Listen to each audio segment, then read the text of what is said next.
What's up mga kabuhay OFW, panibagong araw at panibagong vlog na naman tayo.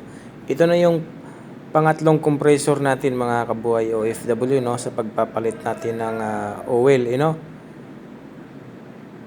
Tapos may kunting alam naman natin mga kamaster, may kunting tira pa dyan. Ang magagandang gagawin nyo dyan, pwede nyo i-flashing yan or pwede nyo rin yung buksan kunti yung suction valve doon para yung pressure doon lalabas dyan sa drain. Okay? Tapos yung filter sa oil pump dapat linisan nyo rin.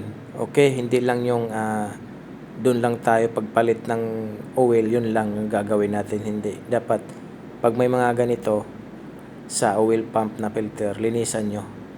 Okay? At pagkatapos naman natin yan, pahanginan muna natin yung mga ano dyan. Pagkatapos, at ayan na nga mga kamaster, ay malinis na no? At tapos na rin tayo nagpalit ng oil dyan. Pagkatapos naman natin na may kabit yung oil pump filter dyan, siyempre ano na tayo, vacuum na tayo. Okay, let's go mga kamaster. Alikabok, yan. Dito okay na. Lalagay natin yung oil.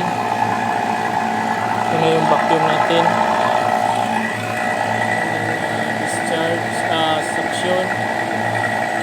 Okay.